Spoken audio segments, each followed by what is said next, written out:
بسم اللہ الرحمن الرحیم۔ معزز ناظرین کرام، السلام علیکم۔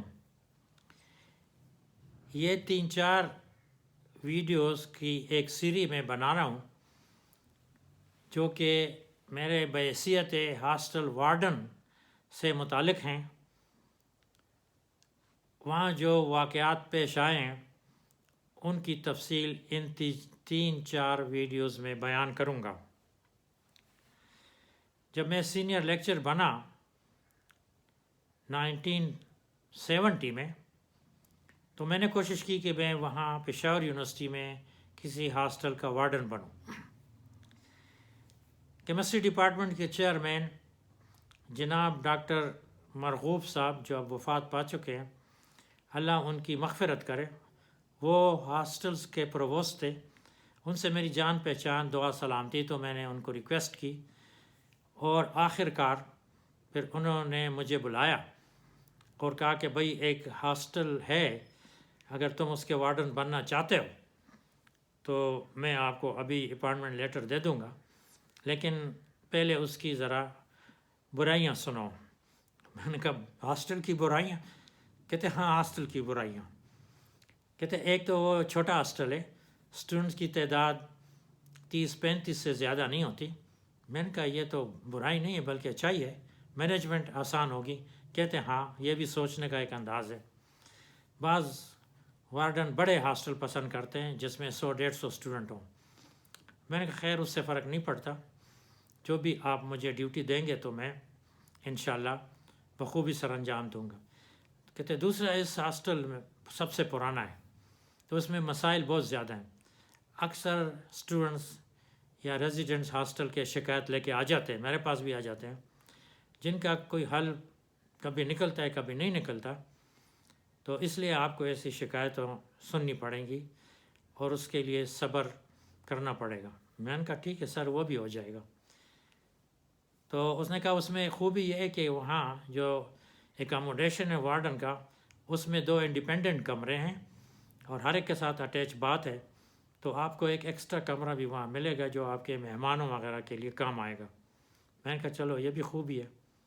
تو اس نے مجھے اسی وقت اپائنٹمنٹ لیٹر دے دیا اور میں اسی دن شام کو پھر ہاسٹل نمبر 3 پشاور، جہاں کے اسٹوڈنٹ بھی جانا پسند نہیں کرتے تھے جب تک کہ مجبوری نہ ہو، کسی اور ہاسٹل میں سیٹ نہ ملے، وارڈن بھی نہیں جانا چاہتے تھے اسی وجہ سے کہ وہاں کچھ مسائل ہیں اور پھر اسٹوڈنٹ آ کے تنگ کرتے ہیں۔ دوسرے دن ویکنڈ تھا، اتوار کا دن تھا۔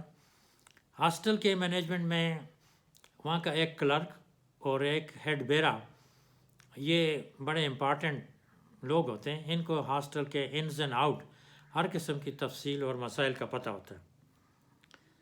تو میں نے کلرک کی تو چھٹی تھی اور ہیڈ بیرے کو بلایا اور اس سے میں نے تمام معلومات حاصل کی ہاسٹل کے متعلق، کتنے کمرے ہیں، کتنا سٹاف ہے، کتنا، یہ ساری چیزیں۔ کچھ 10 کے قریب بیرے تھے، ایک کوک تھا اور یہ ایک ہیڈ بیرا یہی تھا جس کو ساری معلومات اور ساری چیزیں اس کے علم میں تھیں اور اس کے کنٹرول میں تھیں۔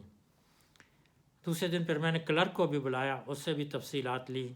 کلرک دفتر میں بیٹھا رہتا ہے ڈیوٹی آورز میں، اور جو فیسیں وغیرہ ہاسٹل کی ہوتی ہیں کھانے پینے کی وہ جمع کرتا ہے اور پھر یونیورسٹی میں ڈپازٹ کر دیتا ہے جو ڈپازٹ کرنی ہوئی، اور بل وغیرہ جو ہوتے ہیں۔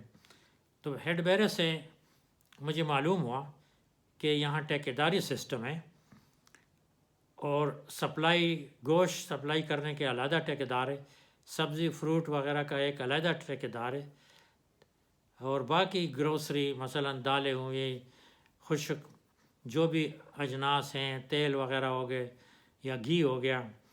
تیل اس وقت کامن نہیں ہوتا تھا، گھی ڈالڈا گھی استعمال ہوتا تھا، تو وہ بھی ٹھیکیدار علیحدہ ہے۔ میں نے کہا اچھا ان سب ٹھیکیداروں کو اطلاع دے دیں کہ وہ آ کے مجھ سے مل لے کل شام کو، یعنی دفتر کے ٹائمز کے بعد 4 بجے عصر کے بعد۔ اس نے اطلاع دی اور اس نے ٹھیکیداروں کو بلایا۔ ایک ٹھیکیدار آیا اور ساتھ وہ ہیڈ بیرا بھی آتا تھا. وہ آ کے میں نے کہا بیٹھو کرسی پہ بیٹھ گیا. ہیڈ بیرا بھی بیٹھ گیا. کہتے جی سر یہ گوشت سپلائی کا ٹھیکیدار ہے. میں نے کہا اچھا بھئی گوشت کس طرح کہاں سے سپلائی کرتے ہو, کس جگہ سے لاتے ہو, تفصیل وغیرہ بتائی. کیسا گوشت ہے, کچھ اچھا ہے کہ خراب دیتے ہو, چچڑے ہڈیاں وغیرہ؟ نہیں سر میری کوشش ہوتی ہے کہ اچھا گوشت دوں وغیرہ وغیرہ. وہ اپنے گوشت کی تعریفیں کرنے لگا. میں نے کہا میں دیکھوں گا, میں خود ہی چیک کروں گا گوشت. میں وہ وارڈن نہیں ہوں کہ جو ساری چیزیں ہیڈ بیرے پہ یا بیروں پہ یا کوک پہ ڈال دے. نہیں, میں سرپرائز وزٹ بھی کچن میں کروں گا. گوشت جس وقت لاتے ہو اس وقت بھی وزٹ کروں گا, اور بعد میں بھی پکا ہوا سالن بھی دیکھوں گا. میں خود بھی ہاسٹل کا کھانا کھاؤں گا. تو آپ اگر کوئی گڑبڑ کریں گے تو آپ کی کوئی جگہ یا نہیں. اس نے نہیں سر میں تو اس طرح نہیں کرتا, اچھا مال سپلائی کرتا ہوں. ٹھیک ہے. یہ باتیں جب ہوئیں تو آخر میں کہا کہ سر ایک گزارش ہے. میں نے کہا بتائیں. کہتا یہ آپ کے لیے میں روزانہ تقریباً آدھا کلو چھوٹا گوشت بھیج دیا کروں گا. تو یہ بیرا اور کوک آپ کے لیے علیحدہ کھانا بنا لیا کریں گے. باقی تو بڑا گوشت زیادہ تر جیسے کہ ہمارے خیبر پختونخوا میں یا اس وقت کے صوبہ سرحد میں استعمال ہوتا تھا بھینس کا گوشت یا گائے کا گوشت, تو یہی استعمال ہوتا تھا. تو کہنے لگا کہ آپ کو بکرے کا یا دمبے کا گوشت بھیج دیا کروں گا, کوک آپ کے لیے کڑھائی وغیرہ بنا لیا کریں گا, اس کے میں پیسے نہیں لوں گا.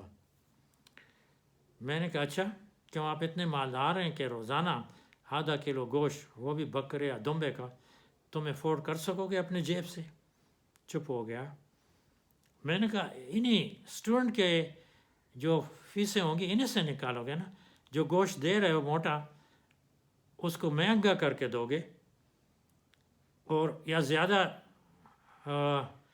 اس میں سے ہڈیاں دو گے, چچڑے دو گے, یا کم تولو گے تو تب ہی پورا کرو گے, اور کہاں سے پورا کرو گے؟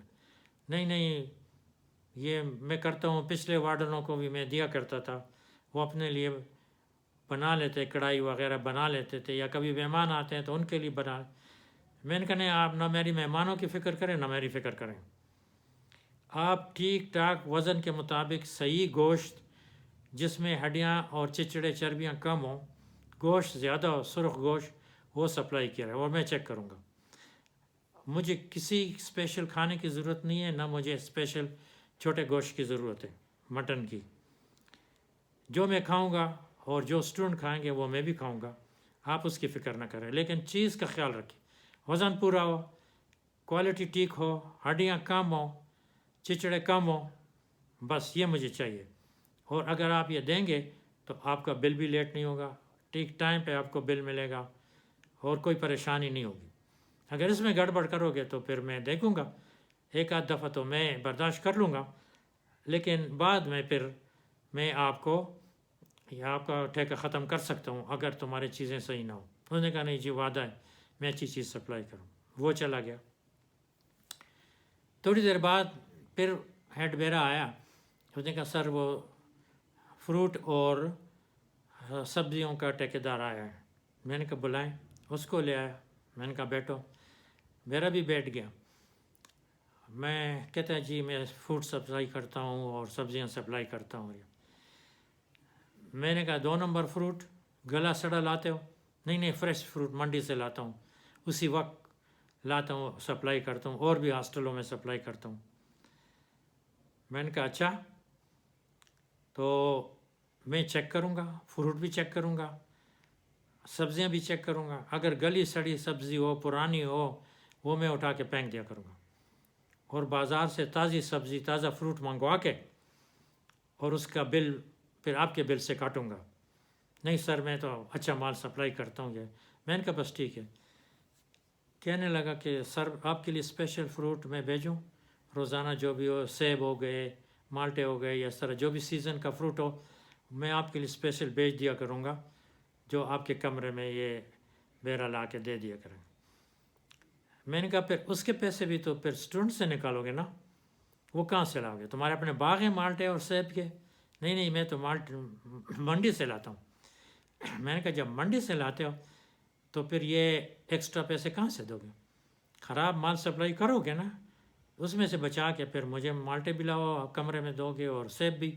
نہیں ایسا نہیں جی، پچھلے جو وارڈن تھے تو ان کو بھی دیتا تھا. میں نے کہا وہ وارڈن چلے گئے، اب میں ہوں، میرا یہ آرڈر ہے کہ صحیح چیز سپلائی کرو. کچن میں سپلائی جس طرح کرتے ہو کرو. میرے کمرے میں اسپیشل چیز لانے کی ضرورت نہیں ہے، نہ تم میرے کمرے میں آ سکتے ہو جب تک کہ ہیڈ بیرے سے اجازت نہ لو، وہ آپ کو نہ لائے. کوئی شکایت ہو یا کوئی سی بات ہو جو ہیڈ بیرا نہ سنے تو پھر آپ آ سکتے ہیں. ویسے فروٹ دینے کے لیے آپ میرے کمرے میں نہیں آ سکتے. کوئی بات پوچھنی ہو یا کچھ تفصیل لینی ہو تو وہ آپ آ سکتے ہیں، لیکن ان چیزوں کی مجھے ضرورت نہیں ہے. پھر کہنے لگا سر پہلے وارڈن لے لیتے تھے. میں نے کہا وہ لیتے ہوں گے، میں نہیں لیتا ہوں، چلے جائیں. چلا گیا. بعد میں جو راشن سپلائی کرنے والا چینی اور یہ ساری چیزیں، وہ بھی آیا، اس سے بھی ملا بات چیت، لیکن اس نے ایسی کوئی آفر نہیں کی، کیونکہ یہ سوکھا اجناس میں سے سوکھی چیز لا کے مجھے کیا دیتا. ڈرائی فروٹ وغیرہ شاید دے سکتا تھا، لیکن شاید ان 2 ٹھیکیداروں سے اس کو پتہ چل گیا کہ یہ بندہ اسپیشل گفٹ ایکسیپٹ نہیں کرتا، تو اس نے ایسے کوئی ذکر نہیں کیا اور وہ بھی چلا گیا. ہاسٹل کا نظام یہ تھا کہ وہاں اسٹوڈنٹ میس چلاتے تھے. اسٹوڈنٹ کمیٹی ہر مہینے نئی بنتی تھی اور وہ اپنی مرضی سے مینیو بناتے تھے اور ان کے مرضی سے پکتا تھا. ایک ان کا چیئرمین ہوتا تھا.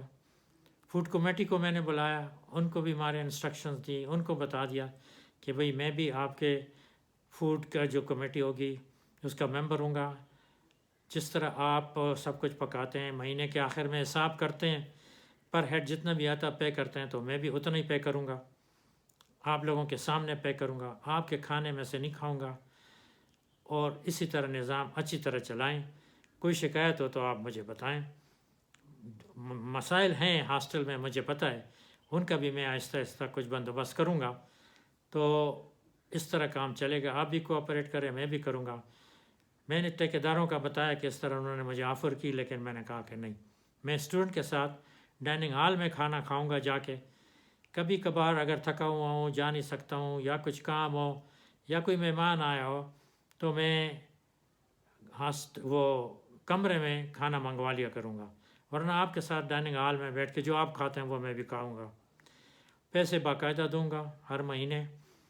اور اگر کوئی مہمان آ گیا، کوئی اسپیشل چیز میں نے بنوا لی، مثلا آملیٹ بنوا لیا، اسپیشل سلاد بنوا لیا یا چکن بنوا لیا، یا میں نے کسی کی دعوت کی، 2-4 بندے آئے، تو وہ میں اسپیشلی پے کروں گا. وہ آپ کو اس کی ڈیٹیل کلرک سے مل جائے کرے گی، آپ کے سامنے سب کچھ ہوگا. تو میں کسی قسم کے آپ کے پیسوں میں سے جیب میں نہیں ڈالوں گا، اور نہ ہی میں آپ کا کھانا کھاؤں گا. اپنے پیسوں کا کھانا کھاؤں گا اور جو مسائل ہے اس کے حل کرنے کی کوشش کروں گا. وہ بڑے خوش ہوئے اور ہنسنے، کہتے ایسے پہلے تو ایسے وارڈن نہیں کرتے تھے. میں نے کہا وہ پہلے وارڈن کو چھوڑ دو نا، اب میں آ گیا ہوں، اب میری کارکردگی آپ دیکھیں، اس میں کوئی آپ کو نقص نظر آئے، کوئی برائی نظر آئے تو آپ ضرور بتا دیا کریں. تو انہوں نے کہا اچھا سر، یہ بہت اچھی بات ہے، ہم اسی طرح کریں. فوڈ کمیٹی نے اپنا کام شروع کیا، ٹھیکیداروں نے کام شروع کیا، اور سلسلہ اسی طرح چلتا گیا. چلتے چلتے پھر مسائل بھی آ گئے سامنے. انشاءاللہ اس کے لیے ایک علیحدہ ویڈیو بناؤں گا. خدا حافظ.